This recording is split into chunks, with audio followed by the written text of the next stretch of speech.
आणि पाहुण्यांचं स्वागत करूया।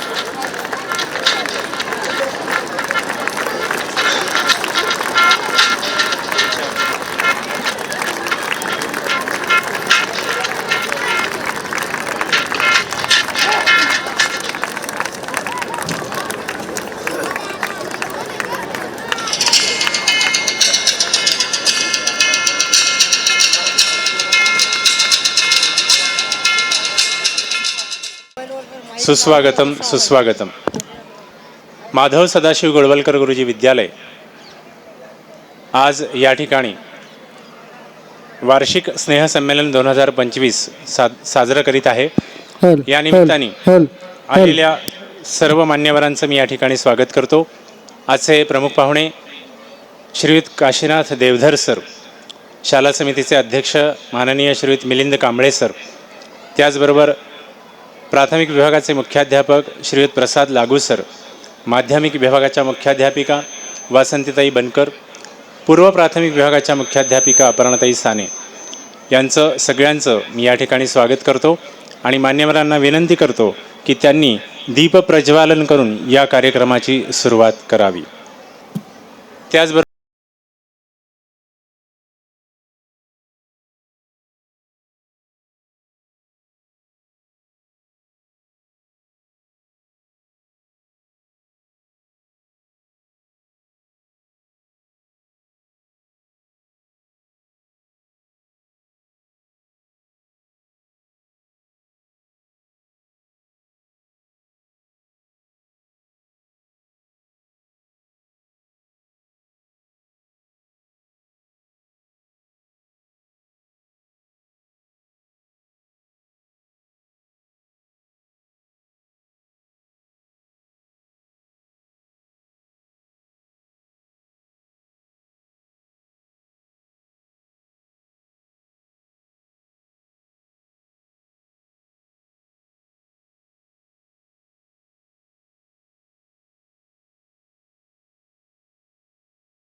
खूपच छान. भविष्यातल्या घडणाऱ्या अनेक मोठ्या व्यक्ती या ठिकाणी आपल्यासमोर मंचावर आज या ठिकाणी येणार आहेत. त्यातलीच ही पहिली विद्यार्थिनी होती. मी मान्यवरांना विनंती करतो की त्यांनी व्यासपीठावर येऊन स्थानापन्न व्हावं. आजचे प्रमुख पाहुणे तिन्ही विभागाच्या मुख्याध्यापक मुख्याध्यापिका माननीय कांबळे सर, पालक शिक्षक संघाच्या उपाध्यक्षा आत्ता या ठिकाणी उपस्थित झालेल्या आहेत. त्यांना विनंती करतो की त्यांनी कृपया व्यासपीठावर यावं.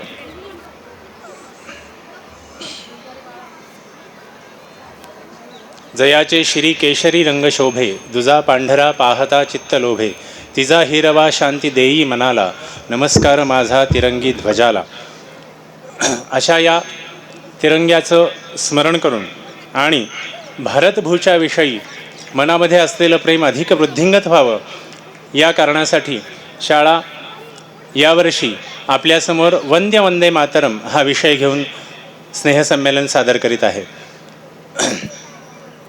डेक्कन एज्युकेशन सोसायटीच्या माधव सदाशिव गोळवलकर गुरुजी विद्यालयाच्या 2025 सालच्या या स्नेहसंमेलनामध्ये मी मान्यवरांचं स्वागत करतो. त्याचबरोबर या ठिकाणी उपस्थित असलेले सर्व पालक, विद्यार्थ्यांचे आजी आजोबा आणि सर्वच जण या सगळ्यांचं मी या ठिकाणी स्वागत करतो. आज आपल्याला प्रमुख पाहुणे म्हणून श्रीयुत काशीनाथ देवधर सर लाभलेले आहेत. अत्यंत उत्तुंग व्यक्तिमत्व जी असतात ती उत्तुंग यासाठी असतात की त्यांच्या ठिकाणी असणारी शिस्त, छोट्या छोट्या गोष्टींमध्ये त्यांचा असलेला वक्तशीरपणा, त्यानंतर त्यांची बौद्धिक ताकद लावून त्यांनी केलेलं काम आणि या अशाच वैशिष्ट्यांनी युक्त असलेले देवधर सर आज या ठिकाणी प्रमुख पाहुणे म्हणून आले. त्यांचं जोरात टाळ्या वाजवून आपण स्वागत करूया.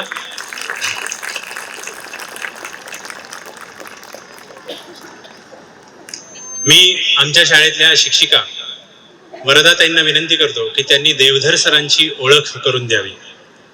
सन्माननीय व्यासपीठ, उपस्थित मान्यवर आणि बालचमूंनो, राष्ट्रसेवा, कर्तव्यनिष्ठा आणि विज्ञाननिष्ठ विचार यांचा सुंदर संगम म्हणजे आजचे आपले प्रमुख पाहुणे माननीय श्री काशीनाथ दामोदर देवधर सर.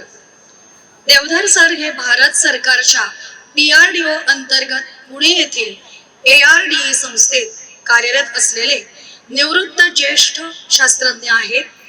जवळपास 4 दशक त्यांनी संरक्षण संशोधनाच्या क्षेत्रात देशसेवा केली आहे. स्वदेशी शस्त्र निर्मिती, रणगाड्यांची अचूकता वाढवणे तसेच हलक्या वजनाच्या पण प्रभावी तोफांची निर्मिती या सर्व क्षेत्रात त्यांचे योगदान अत्यंत मोलाचं आहे. त्यांच्या कार्यातील एक स्मरणीय क्षण थोडक्यात सांगते. 1999च्या कारगिल युद्धाच्या काळात उंच पर्वतीय भागात वापरता येईल अशी हलकी पण विश्वासार्ह तोफ तातडीने आवश्यक होती. परदेशी तोफा जड होत्या. अशा कठीण परिस्थितीत देवधर सर आणि त्यांच्या टीमने कोणती गुणवत्ता कमी न करता तोफेचे वजन लक्षणीयरित्या कमी करण्याचं धाडस केलं. या निर्णायक टप्प्यावर त्यांना थेट मार्गदर्शन लाभलं होतं ते भारतरत्न APJ अब्दुल कलाम यांचं. तुमचा यावर आत्मविश्वास किती, असा प्रश्न जेव्हा डॉक्टर कलाम यांनी त्यांना विचारला तेव्हा देवधर सरांनी शांतपणे व तडक उत्तर दिलं, 100%. त्या एका आत्मविश्वासावर विश्वास ठेवून स्वदेशी शस्त्रांची प्रत्यक्ष युद्ध सज्ज चाचणी झाली आणि ती यशस्वी ठरली. हा केवळ वैज्ञानिक विजय नव्हता तर भारतीय आत्मनिर्भरतेचा अभिमानाचा क्षण होता. देवधर सरांचं संपूर्ण कार्य हे केवळ संशोधनापुरते मर्यादित नाही, ते खऱ्या अर्थाने राष्ट्रभक्तीचं जिवंत उदाहरण आहे. देशाच्या सुरक्षेसाठी अहोरात्र काम करणाऱ्या जवानांच्या हातात अधिक सक्षम, अधिक सुरक्षित आणि अधिक शस्त्र असावीत ही भावना त्यांच्या प्रत्येक प्रकल्पामागे होती. त्यांनी नेहमीच स्वदेशी तंत्रज्ञान, स्वदेशी विचार आणि स्वदेशी आत्मविश्वास यावर भर दिला. घोषणांपेक्षा कृतीवर विश्वास ठेवणं, शांतपणे काम करणं आणि यश संपूर्ण राष्ट्राला अर्पण करणं हेच त्यांच्या जीवनाचं सार आहे. राष्ट्रभक्ती म्हणजे नुसती भावना नव्हे, तर देशासाठी घेतलेली जबाबदारी हे त्यांच्या कार्यातून ठळकपणे दिसतं. या उल्लेखनीय कार्याची दखल घेत त्यांना 1999 व 2004 मध्ये राष्ट्रीय स्तरावरील उत्कृष्ट कार्याबद्दल गौरवपत्र व पुरस्कार देखील प्राप्त झाला आहे. 2020 मध्ये पिनाक आत्मनिर्भर भारत पुरस्कार प्रदान करण्यात आला. हे सन्मान त्यांच्या समर्पित देशसेवेचे प्रतीक आहेत.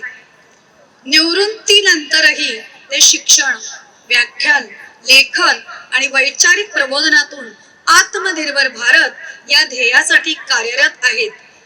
हर काम देश के नाम हा मंत्र त्यांनी केवळ सांगितला नाही तर जगाला दाखवून दिला आहे.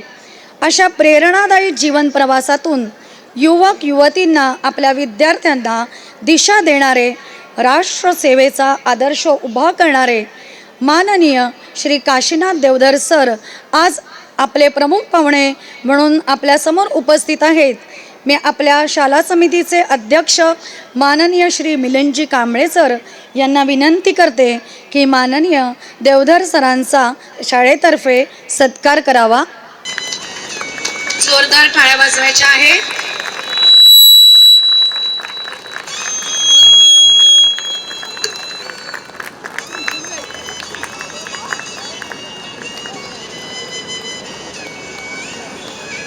पुढील सूत्र विकास दिग्रसकर सरांकडे देते.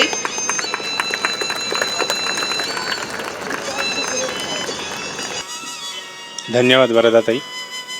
आत्ताच आपण सरांचा परिचय जरी ऐकलेला असला तरी ज्यावेळेला आम्ही सरांना भेटायला गेलो त्यावेळेला आम्हाला त्यांच्याशी बोलत असताना अनेक गोष्टी कळल्या.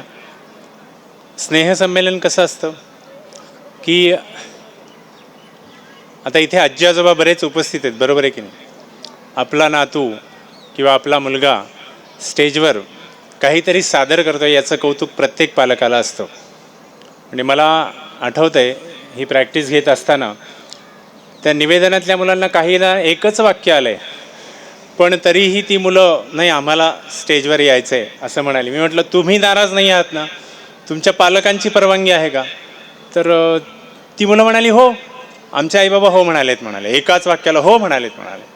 आणि असं हे ऐकल्याच्यानंतर माझ्या लक्षात आलं की प्रत्येकाला आपल्या या शाळेच्या व्यासपीठावर येऊन सादरीकरण करण्याची तळमळ असते.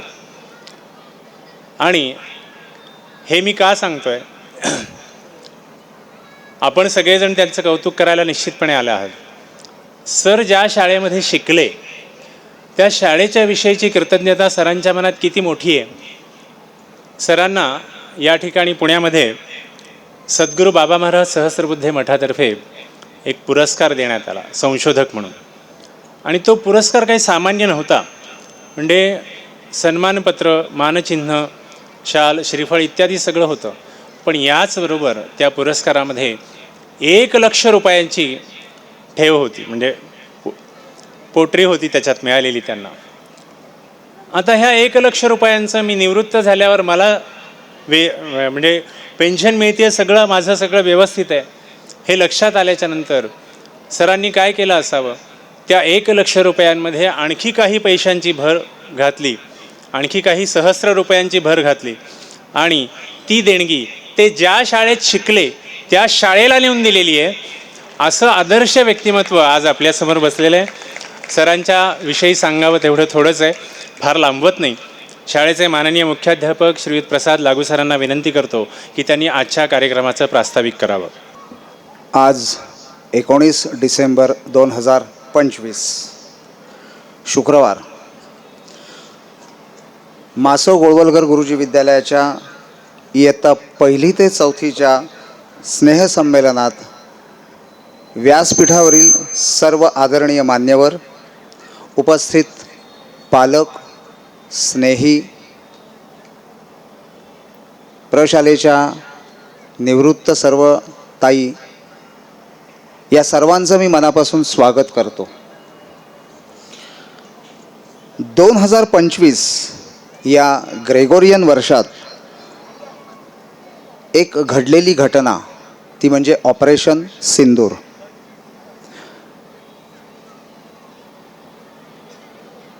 ते ऑपरेशन सिंदूर ज्या घटनेमुळे घडलं, ती घटना फार क्लेशकारक आणि वेदनादायी आहे. आणि तोच विषय मग आपण यावर्षी स्नेहसंमेलनासाठी घ्यायचा निश्चित केलं, देशभक्ती. मुळातच माझं जेवायचं ताट पूर्ण भरलेलं आहे, कारण मी ते मनापासून कष्ट करून भरतोय. पण ज्यांचं ताट पूर्ण भरलेलं नाही, त्यांनी दुसऱ्याच्या ताटात हात मारून काही गोष्टी हिसकावून घेणे, ही वृत्ती दिवसेंदिवस वाढत चालली आहे. आणि हे आपण पाहतोय, अनुभवतोय. महाभारत भारताच्या इतिहासातील एक महाकाव्य. कौरवांनी जे केलं त्याची फळं त्यांना भोगावीच लागली. श्रीकृष्णांनी सांगितलंय, तुमच्या केलेल्या कर्माची फळं इथेच भोगावी लागतात. आणि हे माहीत असून सुद्धा दुर्दैवानं अशा लोकांच्या सिंडिकेट्स तयार होत आहेत. पण आपले आजचे प्रमुख पाहुणे देवधर सर हे फक्त देणार आहेत. विकास सरांनी जो उल्लेख केला, त्यांना सहस्रबुद्धे मठाकडून जेव्हा 1 लाख रुपये मिळाले, त्याच्यामध्ये त्यांनी 31,000 रुपये घालून ते त्यांनी त्यांच्या प्राथमिक शाळेला 15 ऑगस्ट रोजी भेट म्हणून दिलेले आहेत. डॉक्टर कलाम सरांबरोबर काम केलेले DRDO येथील ते निष्णात शास्त्रज्ञ आहेत. 2006 साली सायंटिस्ट ऑफ द इयर, 2019 साली पिनाक पुरस्कार आत्मनिर्भर भारतासाठी. 26 किलो वजनाच्या तोफेत टेक्निकली कोणताही बदल न करता त्याचं वजन कमी करून त्या जवानांच्या हाती त्यांनी दिल्या. म्हणजे आपल्या देशामध्ये असलेली बुद्धिमत्ता, त्याचा वापर देशासाठीच त्यांनी केला. आणि त्यामुळेच आपण त्या तोफांच्या सहाय्यानेच आपण कारगिल युद्ध जिंकलेलो आहोत. असे हे सन्माननीय देवधर सर, ह्यांच्या व्यतिरिक्त दुसरे कोणी प्रमुख पाहुणे विचारसुद्धा मनात आला नाही. विषय आपला शाला समिती अध्यक्षांना सांगितला स्नेहसंमेलनाचा, आणि कांबळे सरांनी आम्हाला लगेच सांगितलं देवधर सरांना बोलवा, ते ह्या विषयासाठी उत्कृष्ट आणि उत्तम मार्गदर्शन करतील. आणि हे मार्गदर्शन मुलांसाठी असणार आहे. ऑपरेशन सिंदूरमुळे देशभक्ती हा विषय स्नेहसंमेलनासाठी घ्यायचं आम्ही ठरवलं. आणि त्याला सर्व पालकांनी, आज मी बघतोय अनेक वेगवेगळ्या पद्धतीच्या वेशभूषेमध्ये मुलं आलेली आहेत, त्याला पालकांची साथ असल्याशिवाय हे होत नाही. त्यामुळे पालक, शाला समिती सदस्य, शाला समिती अध्यक्ष, पूर्व प्राथमिक विभागाच्या मुख्याध्यापिका, माध्यमिक विभागाच्या मुख्याध्यापिका आणि प्राथमिक विभागातले सर्व शिक्षक, या सर्वांप्रती कृतज्ञता व्यक्त करतो आणि थांबतो. धन्यवाद. जय हिंद.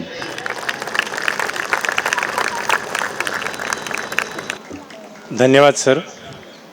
यानंतर आजचे जे प्रमुख पाहुणे आहेत, श्रीयुत काशीनाथ देवधर सर, मी यांना विनंती करतो की त्यांनी आम्हाला मार्गदर्शन करावं. नमस्कार. सर्वप्रथम मला इथं बोलवलं आणि ही संधी दिली तुमच्याशी संवाद साधायची, आणि हेही सांगितलं की 10 मिनटं वेळ आहे फक्त, त्यामुळे मी 10 मिनटंच बोलणार आहे.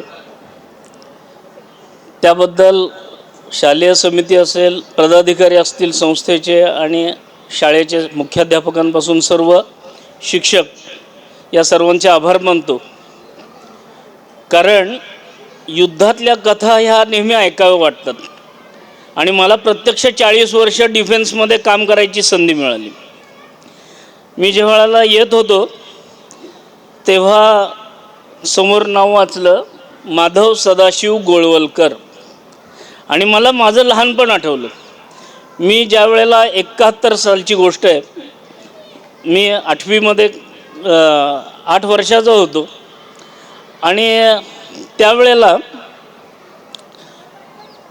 परमपूजनीय गुरुजी म्हणत असत त्यांना, गोळवलकर गुरुजींचा प्रवास बीडला होता. मी ज्या शाळेत शिकत होतो त्या साईडला. त्यांना बघायची संधी मला मिळाली, त्यांना ऐकायची संधी मिळाली. लहान होतो.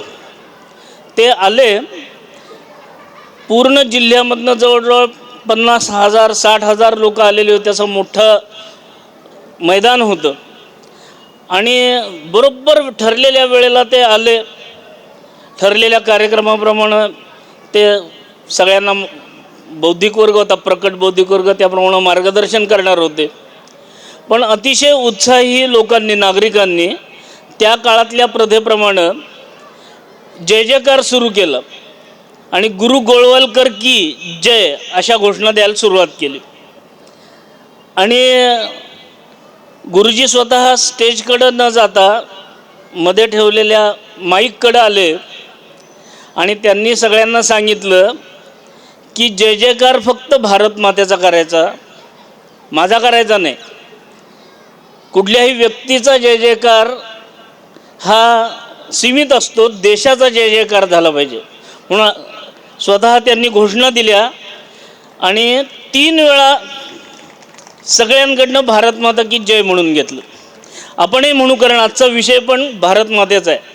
भारत माता की,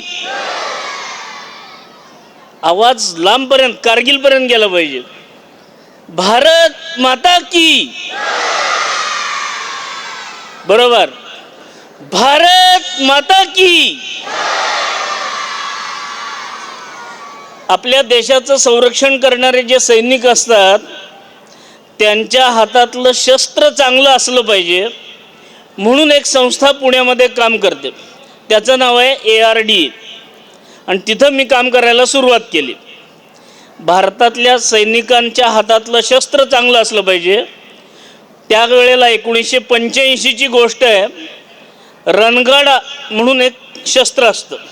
रणगाडा म्हणजे एक वाहन असतं, त्या वाहनाला कवच असतं सगळीकडनं की शत्रूचा गोळीबार जेवढा होईल तेवढा झेलला गेला पाहिजे. त्याच्यावरती एक जबरदस्त तोफ असते. ती तोफ शत्रूचा पहिल्याच फटक्यामध्ये नाश करेल अशा पद्धतीची तोफ असते. तर अशा रणगाड्याची ॲक्युरसी किंवा अचूकता वाढवण्याचं काम माझ्याकडं होतं आणि आम्ही त्याच्या ट्रायलसाठी झाशीच्या जवळ एक बबिना नावाचं गाव आहे, तिथं गेलेलो. बबिनाला गेलो. 500 जणांचं युनिट होतं आर्मीचं. मी खूप ज्युनियर होतो, नुकताच सर्व्हिसला जॉईन झालो होतो. माझी राहण्याची व्यवस्था त्यांनी जवानाच्या बरॅकमध्ये केली होती आणि त्यामुळं जवान आपले सीमेवरती लढताना किंवा अन्य वेळी कसे जगतात हे मला जवळून पाहायला मिळालं. बघितलं तर पहाटे 5च्या आधी उठायचं, आवरायचं, 6 ते 8:30 9पर्यंत व्यायाम करायचे मैदानावरचे वेगवेगळ्या पद्धतीचे. मग 1 तासाच्या सुट्टीमध्ये सगळं परत राहिलेलं आवरायचं. 10:30 वाजता आपापल्या ठिकाणी कामावर रुजू व्हायचं. ज्याचं जे नेमून दिलेलं काम आहे ते करायचं. अगदी शिपायापासून ते कमांडिंग ऑफिसरपर्यंत किंवा सगळ्यांनी कंपल्सरी 5.5 ते 6 तास रोज संध्याकाळचा आणि सकाळचा मिळून व्यायाम करायचा. बिचारे थकून भागून जायचे. आपण शाखेच्या पद्यांमध्ये म्हणतो की नित्य सिद्ध शक्ती से राष्ट्र की अर्चना. ते शब्द म्हणत नाहीत, पद्य म्हणत नाहीत, तसंच जगत असतात असा माझा अनुभव आहे. नुसतं एक अनुभव म्हणजे आपल्या सगळ्यांना माहीत असेल की 5 वर्षापूर्वी चीन गलवान घाटीमध्ये आपल्या बिहार रेजिमेंटवरती आक्रमण केलं. आपले 9 सैनिक आणि त्या रेजिमेंटचे कमांडिंग ऑफिसर संतोष बाबू यांचं हुतात्म्य द्यावं लागलं. पण त्याच्या बदल्यामध्ये 42 चिन्यांना आणि त्यांच्या अधिकाऱ्यांना मुंड्या पिरगळून मारण्याचं काम आपल्या जवानांनी केलं. ह्याचं कारण नित्यसिद्ध शक्ती.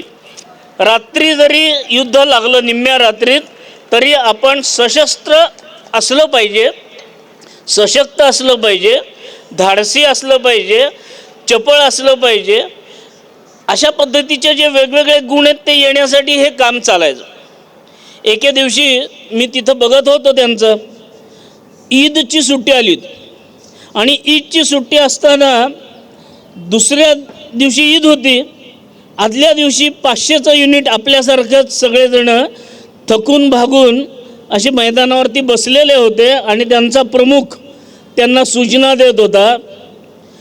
त्यांनी 3 वाक्यामध्ये उद्या सुट्टी आहे हे सांगितलं. पहिलं वाक्य होतं कल छुट्टी होगी. आर्मीमध्ये एक विशिष्ट पद्धतीची भाषा तयार करावी लागलेली आहे. याचं कारण 3200 किलोमीटर लांब असणारा आपला देश, 2900 किलोमीटर रुंद असणारा आपला देश, 32.88 लाख वर्ग किलोमीटर एवढी भूमी असणारा आपला देश, प्रत्येक 10 किलोमीटरवरती भाषा बदलते. जी आज्ञा दिली ती जशीच्या तशी कळली पाहिजे आणि वापरली पाहिजे, याच्यासाठी एक विशिष्ट पद्धतीची भाषा त्यांनी तयार केलेली आहे. त्यामुळं त्यांनी सांगितलं छोटी छोटी वाक्य. त्यांनी सांगितलं पहिलं वाक्य कल छुट्टी होगी. दुसरं वाक्य सांगितलं कोई वर्दी नहीं पहनेगा. वर्दी याचा अर्थ आपल्याला असतो तो गणवेश. आर्मीचे सगळ्या लोकांना एक गणवेश असतो. तर त्यांनी सांगितलं कल छुट्टी होगी याचा अर्थ उद्या सुट्टी राहील. कोई वर्दी नहीं पहनेगा म्हणजे कोणीही गणवेश घालणार नाही, साध्या कपड्यांमध्ये येतील. आणि तिसरं वाक्य होतं लेकिन कारवाई पुरी होगी. याचा अर्थ पहाटे उठल्यापासून रात्री झोपेपर्यंत किंबहुना नेमून दिलेलं, ज्याला आपण आता सध्याच्या भाषेमध्ये 24/7 असं जे नेमून दिलेलं काम आहे ते जसंच्या तसं करायचं. आर्मीच्या लोकांना सुट्टी याचा अर्थ गणवेश घालायला सुट्टी, बाकी सगळं जसंच्या तसं करायचं. मग तेवढे 5 तासाचा व्यायाम असेल, त्यांची नेमून दिलेली कामं असतील, ही सगळी करायची. माझ्या मनावर खूप प्रभाव पडला त्या गोष्टीचा आणि म्हणलं अरे आपले जवान जर अशा पद्धतीने 24/7 डोळ्यात तेल घालून आपल्या देशाच्या सीमांचं रक्षण करत आहेत, तर त्यांच्या हातातलं शस्त्र चांगलं असलं पाहिजे, त्यांच्या हातातलं शस्त्र अद्ययावत असलं पाहिजे, त्यांच्या हातातलं शस्त्र अत्याधुनिक असलं पाहिजे, जगाच्या अन्य देशांच्या तोडीस तोड किंबहुना सरस असलं पाहिजे. याच्यासाठी काम करायला सुरुवात केली आणि मग मी कधीही वेळेचं भान ठेवलं नाही. काम कसं लवकर पूर्ण होईल असा नेहमी मला प्रश्न पडायचा. काम करत गेलो आणि स्वाभाविकपणे हा प्रभाव असल्यामुळं विविध पद्धतीची कामं मला मिळाली. म्हणजे माझी नियुक्ती झाली ती 1982 झाली. भारताची तोफ स्वतःची तंत्रज्ञानाचा विकास करण्यासाठी जो गट होता त्याच्यामध्ये झाली. 5 वर्ष आम्ही काम केलं, पण त्यावेळच्या सरकारने स्वीडनकडनं बोफोर्स तोफा खरेदी केल्या आणि आमचा प्रोजेक्ट बंद झाला. आणि त्यावेळेला मला खूप वाईट वाटत होतं की जगामध्ये भारताची ओळख काय, तर सर्व प्रकारची शस्त्रास्त्र परदेशातनं आयात करणारा देश म्हणून आपल्याची ओळख होती. खरं म्हणलं तर ही चांगली ओळख नाही, पण त्यावेळेला असं होतं की जगात सगळ्यात जास्ती शस्त्रास्त्र खरेदी करणारा, आयात करणारा देश म्हणजे भारत. 40 वर्ष काम केल्यानंतर मागं वळून बघतो तेव्हा असं लक्षात येतं की आज भारताची स्थिती काय आहे, तर आज भारत सर्व प्रकारची शस्त्र निर्यात करू लागलेला आहे. स्वतःची शस्त्र स्वतः बनवत आहे, आत्मनिर्भर झालेला आहे. ज्या तोफांसाठी आम्ही स्वीडनकडे बघत होतो त्या तोफांच्या वरचढ तोफा आम्ही आत्ता आपल्या स्वतःच्या ह्याच्यात केल्या आहेत.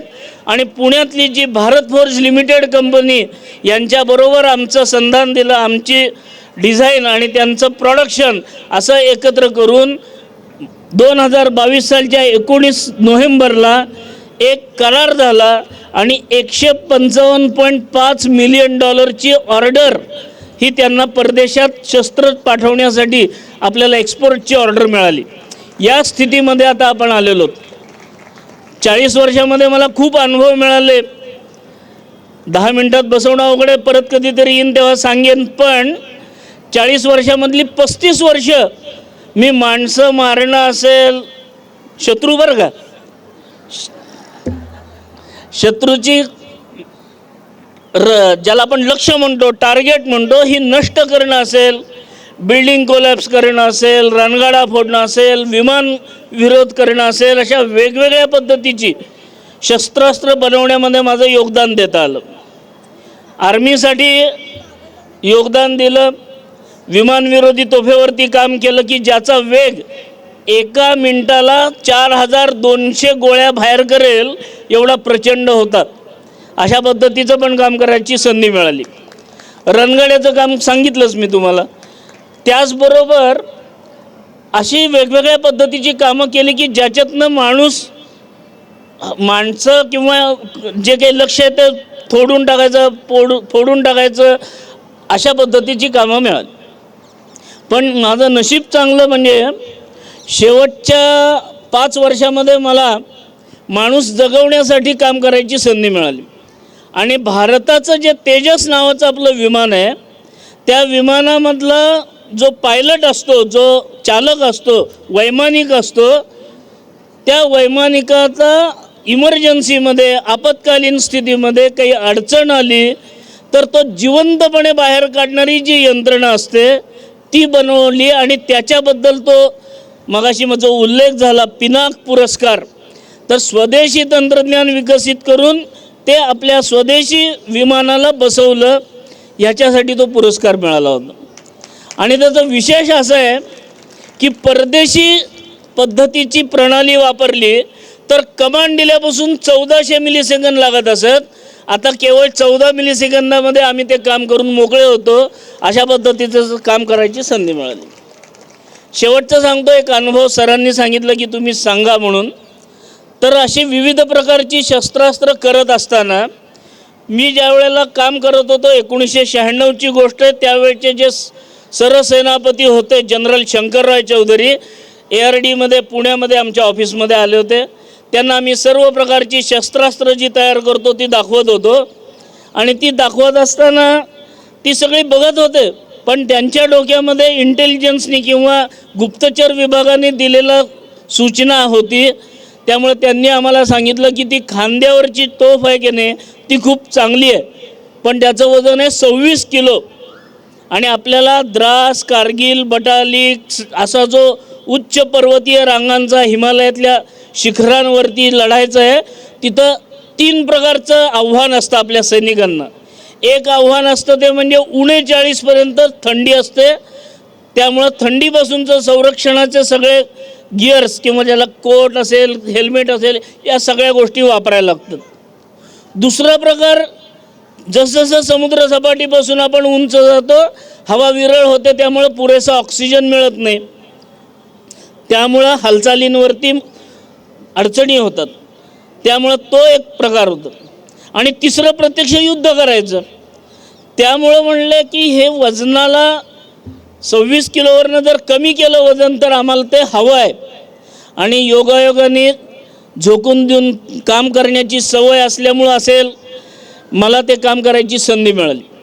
आणि माझ्या नेतृत्वामध्ये 26 किलो वजनाची तोफ 2 वर्षामध्ये नवीन तंत्रज्ञान स्वतःचं विकसित करून 14 किलोवरती आणली. 12 किलो वजन कमी केलं आणि त्याच्यामध्ये यश मिळालं. तोपर्यंत कारगिलचं युद्ध सुरू झालं. कारगिलचं युद्ध सुरू झालं तेव्हा आमचे प्रमुख होते डॉक्टर APJ अब्दुल कलाम. आणि युद्ध सुरू झालं असताना डॉक्टर कलामांचा फोन आला मला ऑफिसमध्ये. डायरेक्टरच्या बोलवून घेण्यात आलं आणि मला डॉक्टर कलामांनी विचारलं की देवधर, आपल्या जे वेपन तयार करत होतो, तर सगळा संवाद इंग्रजीत झाला, मी तुम्हाला मराठीत सांगतो की ते म्हणले की हे शस्त्र आपले कुठपर्यंत आलं आहे, काय परिस्थिती आहे त्याची सध्या.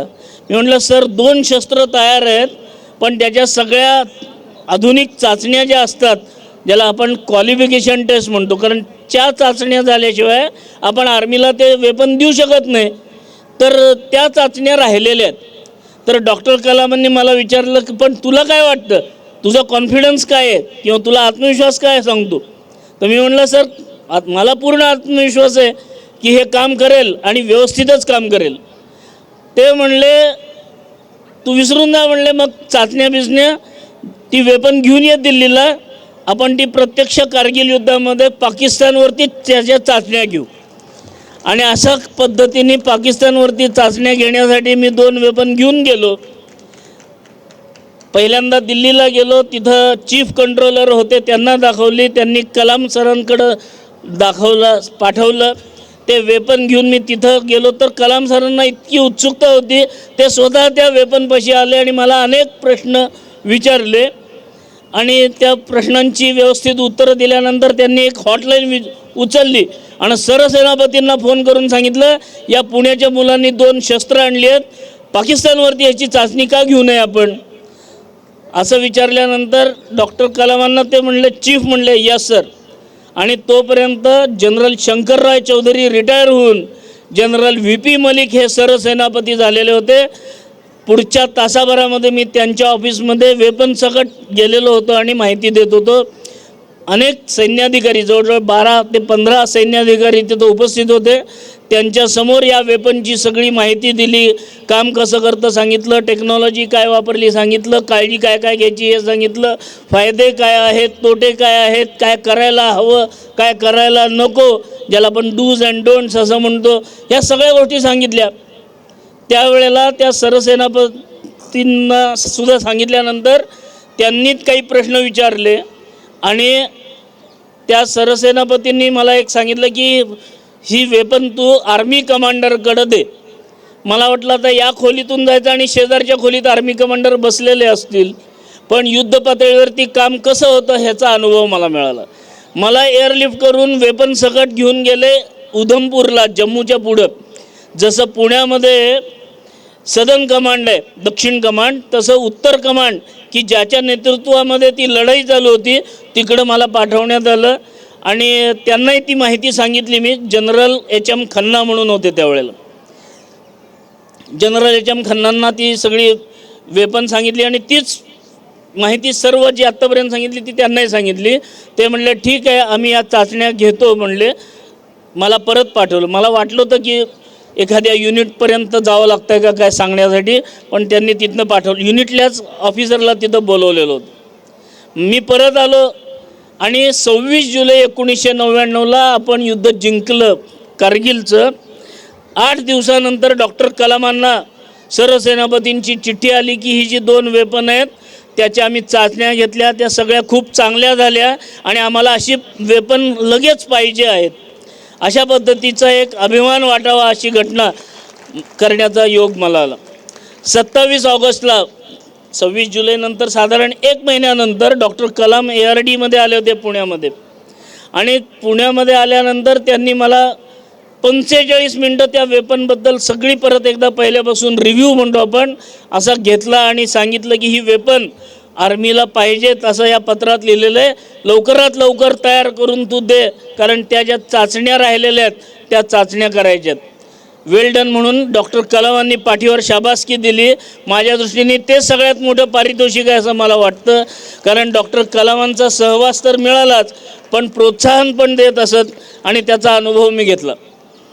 त्यानंतर 5 वेपन तयार करून आर्मीकडे दिले आणि चाचण्या करायच्या म्हणून आम्ही इन्फंट्री स्कूल महू म्हणून इंदूरच्या जवळ आहे तिथं गेलो.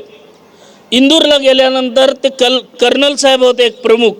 त्या कर्नल साहेबांनी मला पहिलाच प्रश्न विचारला की हे वेपन कोणाचं आहे म्हणलं.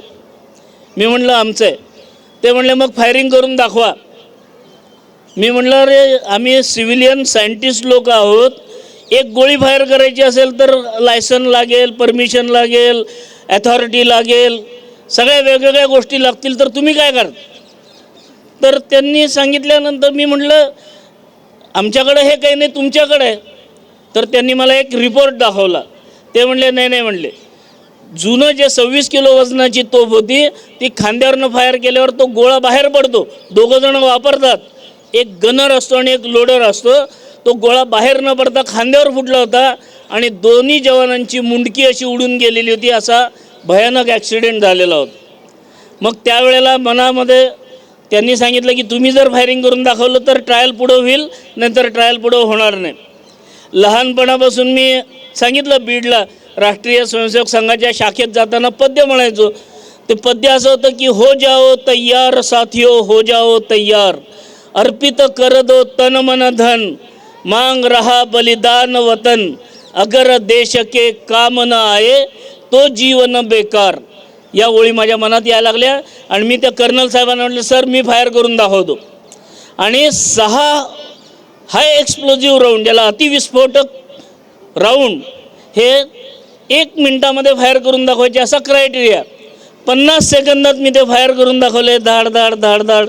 आणि मग त्याला हात लावला. हा एक अनुभव सांगायचा होता म्हणून सांगितला. मला माहीत आहे सगळेजण वेगळ्या कारणासाठी आपल्या गोष्टी बघतायत. परत कधी संधी मिळाली तर जास्ती सांगेन. जय हिंद. धन्यवाद सर. उत्तम सहवासाचा परिणाम काय असतो हे आज आपल्याला सरांच्या रूपाने या ठिकाणी लक्षात येतं. चांगल्या माणसांच्या सहवासात राहिलं की काय चांगलं आहे हेच पाहायची सवय माणसाला लागते. नाहीतर आज आपण पाहतोय आपल्या आसपास अशीच अनेक लोकं असतात की काय उणं आहे, आणि काही लोक तेवढ्यासाठी पण कार्यक्रमाला आलेली असतात. तर आपल्याला ती दृष्टी घ्यायची नाही. आज आपल्याला कलामांची दृष्टी सरांनी सांगितली, ती दृष्टी घेऊन कार्यक्रमाला बसायचं आहे. कारण आपले हे बालचमू जे आहेत त्यांना मोठेपणी ज्यावेळेला त्यांचे फोटो ते पाहतील त्यावेळेला त्यांच्या लक्षात येणार आहे की त्यावेळेला मी किती मेहनत घेतलेली होती, आणि त्यावेळेला चूक जरी झालेली असली, चूक जरी मी चुकलो जरी असलो तरीही ती चूक मी पुढे भविष्यात कधीच केली नाही ह्याची आठवण करून देणारे ते फोटो त्यांच्या ठेव्यामध्ये राहणार आहेत आठवणींच्या.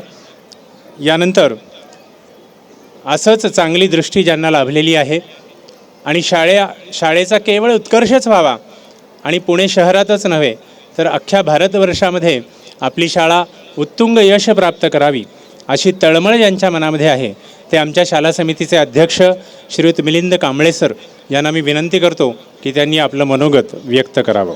सर्वांना नमस्कार. आजच्या कार्यक्रमाचे प्रमुख पाहुणे माननीय काशीनाथजी देवधर, आपल्या पूर्व प्राथमिक विभागाच्या मुख्याध्यापिका अपर्णाताई साणे, प्राथमिक विभागाचे मुख्याध्यापक प्रसाद लागू सर, माध्यमिक विभागाच्या मुख्याध्यापिका वासंतीताई बनकर, पालक शिक्षक संघाच्या श्रीयुत जोशी, त्याचबरोबर आपण एवढ्या मोठ्या संख्येने उपस्थित असलेले सर्व पालक, या ठिकाणी आवर्जून आपले माजी मुख्याध्यापक, माजी शिक्षक दरवर्षी येतात, त्यांचंही या ठिकाणी स्वागत. खरं म्हणजे आपले 2 स्नेहसंमेलन आत्ता या आठवड्यामध्ये झाले आणि सांगायला अतिशय आनंद होतो. या दोन्ही स्नेहसंमेलनाचं वैशिष्ट्य ते म्हणजे आपल्या पूर्व प्राथमिक विभागाचं यावर्षीचं स्नेहसंमेलनाचा विषय होता संत ज्ञानेश्वर. सगळ्यांना माहिती अतिशय अवघड असा विषय घेऊन त्या छोट्या मुलांनी 3 तास अतिशय संत ज्ञानेश्वरांचं संपूर्ण जीवन दर्शन दाखवताना अवघड विषय सोपा कसा करून सांगावा अशा प्रकारचं स्नेहसंमेलनाचा विषय घेताना, ज्याला आपण म्हणू की या छोट्यांची चुणूक जी आपल्याला या स्नेहसंमेलनातनं दिसली, त्याचं सगळ्यांनी कौतुक केलं. आपल्याला सगळ्यांना माहिती की माधव सदाशिव गोळवलकर गुरुजींचा आपल्या या शाळेला आशीर्वाद आहे, आणि त्यामुळे आपले सर्वच शिक्षक आणि पालकही ज्या पद्धतीने या दोन्हीचा चांगला समन्वय साधून घेतलेलं कुठलंही कार्य हे शिवधनुष्यासारखी पेलतात आणि उत्तम कलाकृती निर्माण करण्याचा प्रयत्न करत असतात. आपले सर्वच विद्यार्थी जेव्हा स्नेहसंमेलनामध्ये कुठलंही कलाकृती सादर करताना एका अर्थाने आपण पालकांनी हे समजून घेतलं पाहिजे की त्याचं हे जे काही व्यासपीठ आहे त्या व्यासपीठातूनच तो अतिशय चांगला गुणी असलेला विद्यार्थी, असलेला कलाकार आणि त्याला जे दिसतं, त्याला जे भावतं, त्याला जे या ठिकाणी सादर करायचं असतं तो मुक्तपणे सादर करत असतो. आणि जसं मी म्हटलं की पूर्वप्राथमिकचं स्नेहसंमेलन मी पाहिलं, यातले काही पालक आलेसुद्धा असतील पाहायला, जे 2-2 पालक आहेत त्यांनी त्याचा अनुभव घेतला आहे. आणि जे मोठ्यांचं स्नेहसंमेलन झालं ते म्हणजे 8वी 9वी 10वी, तर या मोठ्यांचं स्नेहसंमेलन पाहताना असं लक्षात आले की अतिशय व्यावसायिक पद्धतीने कशा पद्धतीचं सादरीकरण असावं, म्हणजे जसं महाविद्यालयांमध्ये अतिशय उत्तम सादरीकरण केलं जातं अशा पद्धतीचं हे स्नेहसंमेलन नुकतंच झालं. आणि त्यामुळे खूप आनंद वाटतो की आपली शाळा म्हणून जेव्हा अशा विषयांचा निवडून, म्हणजे असे विषय निवडून ज्या पद्धतीने मुलांना आपल्याला घडवायचं असतं, त्यांना दृष्टी द्यायची असती, आणि ती निश्चितपणे आपण अशा प्रकारच्या या कलाकृतीतून पाहतो. त्याच्याही अगोदर एक 4-5 वर्षापूर्वीच्या गोष्टींकडे लक्ष देतो की हे घडण्यामागचं कारण काय. तर आपण जेव्हा 6 वर्षापूर्वी स्वातंत्र्यवीर सावरकरांचा मृत्युंजयी सावरकर हा कार्यक्रम केला गणेश कला क्रीडामध्ये, 185 विद्यार्थ्यांना घेऊन तो भव्य कार्यक्रम करताना त्यांचं जे सादरीकरण होतं त्या सादरीकरणाच्या विषयी गेली 2 महिने 3 महिने जी काही आपला सराव असतो, तो सराव आपले विद्यार्थी पाहत असतात की कलाकृती निर्माण कशी होते, आपल्याला नेमकं काय द्यायचं, आपल्याला नेमकं काय सादर करायचं, तो सराव असतो, ती साधना असते. आणि यातून आपले शिक्षक विद्यार्थ्यांना घडवतात.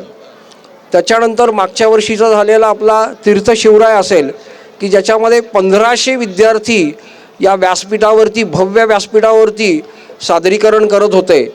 आणि अनेकांनी सांगितलं की इतकं मोठं असलेलं व्यासपीठ हे फक्त माधव सदाशिव गोळवळकर गुरुजी विद्यार्थीच तीर्थशिवरायसारखं नाटक भव्य करू शकतात. कारण त्यातली मुलांची गुणवत्ता जी आहे ती गुणवत्ता आम्हाला त्या दिवशी पाहायला मिळाली. आणि म्हणून मी यासाठी आवर्जून उल्लेख करतो की या 2 भव्य असलेल्या मोठ्या महानाट्यासारख्या कार्यक्रमातनं आपले विद्यार्थी घडत आहेत.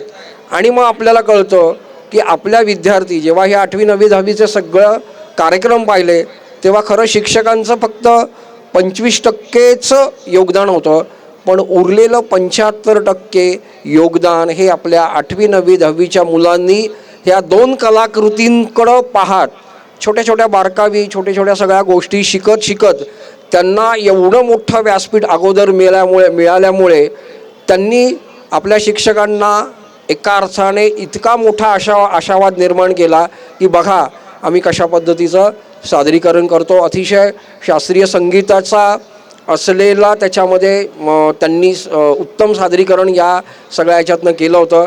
आजचं सुद्धा सादरीकरण मला असं वाटतं अतिशय अप्रतिम होतील याचा विश्वास आहे. आपण सगळेजण उत्सुक आहात. या ठिकाणी थांबतो. धन्यवाद. धन्यवाद सर. तुम्हाला जे अपेक्षित आहे तसंच सादरीकरण करण्याचा आज विद्यार्थी या ठिकाणी प्रयत्न करणार आहेत. शिक्षक प्रतिनिधी सोनियाताई तांबेकर यांना विनंती करतो की त्यांनी ऋणनिर्देश करावा. ज्यांनी साथ दिली त्यांना मनापासून धन्यवाद. आपल्या सहकार्यामुळेच होणार हा कार्यक्रम सुंदर व खास. सर्वप्रथम कार्यक्रमाला उपस्थित राहून आमचा उत्साह द्विगुणित करणारे आदरणीय प्रमुख पाहुणे श्री काशीनाथ देवधर सर यांचे मी आभार मानते. तसेच शाळेच्या कार्यात नेहमी मार्गदर्शन करणारे व पाठबळ देणारे शाला समितीचे अध्यक्ष माननीय श्री मिलिंदजी कांबळे यांचेही मी आभार मानते. कार्यक्रमाच्या संकल्पनेला दिशा देणारे आणि सातत्याने प्रेरणा देणारे आमचे मुख्याध्यापक श्री प्रसाद लागू सर यांचेही आभार मानते. कार्यक्रमास आवर्जून उपस्थित राहिलेल्या पूर्व प्राथमिक विभागाच्या मुख्याध्यापिका सौ अपर्णाताई साने व माध्यमिक विभागाच्या मुख्याध्यापिका सौ वासंतीताई बनकर यांचेही मी मनापासून आभार मानते. तसेच शाळेचा पाया भक्कम करणाऱ्या माजी मुख्याध्यापिका सौ कल्पनाताई व सौ मंजुषाताई यांचेही मी आभार मानते. आमच्या विनंतीला मान देऊन आलेल्या आमच्या माजी शिक्षिका यांचेही मी मनापासून आभार मानते. DES विभागाच्या पूर्व प्राथमिक विभागाच्या मुख्याध्यापिका सौ माधुरी मिस, प्राथमिक विभागाच्या मुख्याध्यापिका अर्चना मिस व माध्यमिक विभागाच्या मुख्याध्यापिका विजया मिस आणि न्यू इंग्लिश स्कूलच्या मुख्याध्यापिका सौ सुनीता राव या सर्वांनी केलेल्या सहकार्याबद्दल मी यांचेही आभार मानते. कार्यक्रमाच्या प्रत्येक टप्प्यावर सहकार्य करणारे सर्व शिक्षक, शाळेतील काका मावशी यांचे विशेष आभार, कारण त्यांच्या मेहनतीशिवाय हा सोहळा पूर्णत्वास जाणार नाही. पालक शिक्षक संघातील सर्व पालक प्रतिनिधी तसेच आपण सर्व पालक यांचेही मी मनापासून आभार मानते. मंडप, ध्वनी व उत्तम प्रकाश योजना देणारे, मंचाची भव्यता वाढवणारे, कार्यक्रमाला रंगत आणणारे कामटे काका व त्यांचे सहकारी यांचेही मी मनापासून आभार मानते. सिक्युरिटी गार्ड व पार्किंगची व्यवस्था पाहणारे कळम सर व त्यांचे सहकारी यांचेही आभार मानते. कार्यक्रमास उपस्थित सर्व पालक व प्रेक्षकांचेही आभार. कार्यक्रमात उपस्थित असलेले आमचे सर्व बालचमू यांना कार्यक्रमासाठी खूप खूप शुभेच्छा. अनावधानाने कोणाचे आभार मानायचे राहून गेले असतील तर शाळेच्या वतीने मी त्यांचेही आभार मानते. धन्यवाद. धन्यवाद ताई.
तुम्ही